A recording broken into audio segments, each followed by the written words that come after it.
New Zealand study visa की बात करेंगे तो आज के टाइम में न्यूजीलैंड स्टडी वीज़ा को लेकर क्वेरीज बहुत ज़्यादा है, क्योंकि स्टूडेंट्स जो है जानना चाहते हैं, अप्लाई करना चाहते हैं आखिर न्यूजीलैंड स्टडी वीज़ा के लिए अप्लाई करें तो क्या क्या हमें बेनिफिट्स मिल सकते हैं, क्या क्या फ़ायदे हैं अगर हम पढ़ने के लिए न्यूजीलैंड जाते हैं, प्रोसेस क्या है, कमिंग इनटेक कौन सा है, इसको लेकर भी आपको पूरी क्लैरिटी देंगे। स्वागत है आप सभी का, मैं हूं हरजोत कौर और ये सारी इन्फॉर्मेशन आपके साथ शेयर करेंगे नेविगेटर्स ओवरसीज से visa expert Mrs Veena Goyal ma'am हमारे साथ हैं। बहुत बहुत स्वागत है मैम, नमस्कार। नमस्कार। तो आप सब जैसे कि जानते ही हैं नेविगेटर्स ओवरसीज जिनका तजुर्बा एक्सपीरियंस इस फील्ड में 27 सालों का हो चुका है और हर बार मैं आपको ये जिक्र ज़रूर करती हूँ कि ढेर सारी प्रोफाइल्स पर काम कर चुके हैं मैम, इनकी कंपनी और कई कंट्रीज़ के कई इंस्टीट्यूट्स के साथ इनके टाई अप्स हैं। तो आप बेफिक्र होकर इनसे अपनी प्रोफाइल की असेसमेंट तो करवा ही सकते हैं, सही गाइडेंस लेकर सही ऑप्शंस के साथ अपने फ्यूचर को ब्राइट भी कर सकते हैं। तो मैम बात न्यूजीलैंड स्टडी वीज़ा की करें तो कैसे हम अलग माने, एक अच्छी ऑप्शन माने न्यूजीलैंड को स्टूडेंट्स के लिए आज के टाइम में? हरजोत, अगर आप देखो अच्छी ऑप्शन तो जो स्टडीज़ हैं वो बहुत ही अच्छे लेवल की स्टडीज़ हैं जी। मैक्सिमम गवर्नमेंट इंस्टीट्यूट्स या गवर्नमेंट यूनिवर्सिटीज़ हैं। अब दो तीन जो मैं पॉइंट्स बताऊंगी, those are really good points कि एक तो इसमें स्पाउस वीज़ा अलाउड है मास्टर्स के लिए लेवल 9 एंड ऑनवर्ड्स, तो अपनी फैमिली को लेके जा सकते हैं स्टूडेंट्स। एंड कोर्सेज अगर आप देखो, कुछ कोर्सेज बड़े यूनिक कोर्सेज हैं।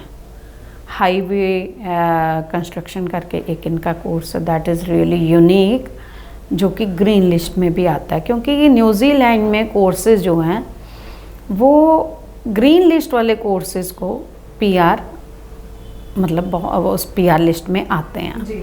या बैचलर या मास्टर करे बच्चा तो फिर उसके पॉइंट्स बन जाते हैं। अब डेस्टिनेशन खाली पीआर देखनी है बच्चे ने या पढ़ाई देखनी है? आप देखो यूनिवर्सिटी ऑफ ऑकलैंड है ना, क्राइस्टचर्च यूनिवर्सिटी, वाईकाटो, इतनी बड़ी बड़ी यूनिवर्सिटियाँ हैं जिनका कि एक अपनी बहुत अच्छी रैंकिंग है वर्ल्ड वाइड। और मास्टर्स कोर्स जो हैं आप 2 इयर्स की जगह कुछ कोर्सेज, नॉट एवरी कोर्स, वो 1.5 ईयर में आप कंप्लीट कर सकते हो। That means you are saving your time. तो टाइम सेव करना ही आजकल मीन्स आपने वो पढ़ाई इतने अच्छे से 1.5 साल में कर ली कि 1 साल आप काम करके एंड पीआर आप अपनी, अगर आप चाहते हो तो पीआर अप्लाई कर सकते हो। और कंट्री वाइज अगर क्लाइमेट देखो, न्यूजीलैंड का क्लाइमेट बहुत अच्छा है, ब्यूटीफुल क्लाइमेट है, बहुत सुंदर कंट्री है कि अगर आप पीछे इन्होंने टूरिस्ट वीज़ा भी बहुत दिए थे, लोग घूम के आए हैं एंड जो घूम के आए तो उनकी इच्छा थी कि अब हम लोग किसी भी तरह हमें स्टडी वीज़ा मिल जाए बच्चों को, जिससे हम लोग वहाँ पे जाके रह सकें। और इनकी ऑस्ट्रेलिया के साथ इतनी अच्छी पॉलिसीज़ हैं कि जो बच्चा यहाँ पीआर ले लेता है वो वहाँ जाके काम कर सकता है, तो उनको आपस में वीज़ा की ज़रूरत नहीं होती है। तो that is very plus point as well. अब ये देखें कि इनकी फ़ीस हैं, उनकी फ़ीस और जो लिविंग एक्सपेंसेस हैं, ये सब वीज़ा के बाद ही आपको खाली शो करने हैं। जो भी फ़ीस है, जो खाली एक एम्बेसी फ़ीस पे करनी है, आपका वीज़ा के बाद जाना है, डिसीज़न के बाद। लेकिन न्यूजीलैंड वीज़ा के लिए आपकी फंडिंग बहुत स्ट्रॉन्ग होनी चाहिए। अब जो है गवर्नमेंट ने कह दिया कि 3 months old fund we can accept. ये कि 6 मंथ ओल्ड हो तो बहुत अच्छा है, otherwise 3 months old fund they can accept, ये बोल दिया उन्होंने। तो जो बच्चों को फंडिंग की प्रॉब्लम आ रही थी वो काफ़ी हद तक अब सॉल्व हो जाएगी कि 6 मंथ ओल्ड फंड्स नहीं दिखा पाते थे। लोन आप 100% दिखा सकते हो। इनकम टैक्स रिटर्न्स आपकी 12 लाख के अराउंड हों तो आपकी स्ट्रॉन्ग होती हैं। अब कोर्सेज कौन से करने चाहिए वो एक क्वेश्चन होता है। इनटेक कौन सा है? जुलाई इनटेक है, फिर सितंबर है, तो जुलाई is very near by. IELTS requirement आपकी 6 बैंड ऑनवर्ड्स मैं सजेस्ट करती हूँ, 6.5। और आपका जो इनटेक जुलाई एंड सितंबर है। कोर्सेज आप बिज़नेस ले सकते हैं, आईटी ले सकते हैं, इंजीनियरिंग ले सकते हैं, हॉस्पिटैलिटी ले सकते हैं, हेल्थ साइंस से रिलेटेड, टीचिंग से रिलेटेड कोर्सेज बहुत सारे हैं जिनको कि आप पूरे अच्छे से पढ़ के यू कैन अगर आप डिग्री कर रहे हैं 3 ईयर की, तो आपका मतलब एक पर्टिकुलर पॉइंट्स है, मास्टर्स के बाद पर्टिकुलर पॉइंट्स हैं, then with 1 year work experience you can apply for your work permit और PR, whatever the procedure is. तो कोर्सेज का हमारा जो पहले डिप्लोमा में बच्चा जाता था वो हम ज़्यादातर अब ग्रीन लिस्ट वाले प्रोग्राम्स देते हैं। और जो ग्रीन लिस्ट में नहीं, कुछ प्रोग्राम्स हैं जो ग्रीन लिस्ट में नहीं है, मान लो हॉस्पिटैलिटी मैनेजमेंट ग्रीन लिस्ट में नहीं है, लेकिन आपको इमीडिएट जॉब मिल जाती है।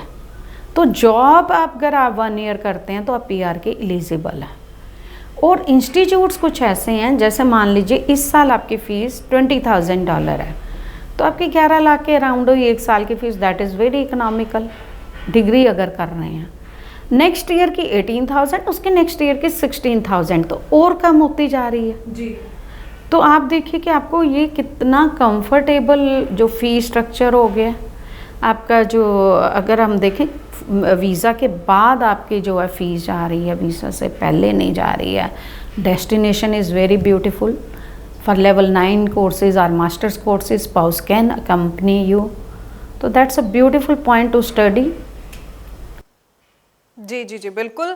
तो कई सारे पॉइंट्स मैम ने बताए हैं कि अगर आप न्यूजीलैंड स्टडी वीज़ा के लिए सोच रहे हैं तो इन सारे कई तरह के बेनिफिट्स आपको ज़रूर मिलते हैं। तो मैं ज़रूर चाहूँगी स्टूडेंट्स, अगर कोई भी तरह का सवाल आपके माइंड में चल रहा है, कोई भी क्वेरी है अपनी प्रोफाइल को लेकर, कमिंग इनटेक अप्लाई करना चाहते हैं उसको लेकर, तो ज़रूर जो नंबर है नेविगेटर्स ओवरसीज़ का, इस पर आप कॉल कीजिए, पूरी इन्फॉर्मेशन लीजिए, सही तरह से प्रोसेस को कंटिन्यू कीजिए। तो बहुत बहुत थैंक्स मैम, ये पूरी इन्फॉर्मेशन आज आपने स्टूडेंट्स के साथ शेयर की है इस वीडियो के ज़रिए। और स्टूडेंट्स भी अपने सवाल हमारे साथ कमेंट सेक्शन के ज़रिए भी शेयर कर सकते हैं, ताकि आपके सवालों को लेकर भी हम आगे और वीडियोस बनाएं और भी स्टूडेंट्स को अवेयर कर सकें।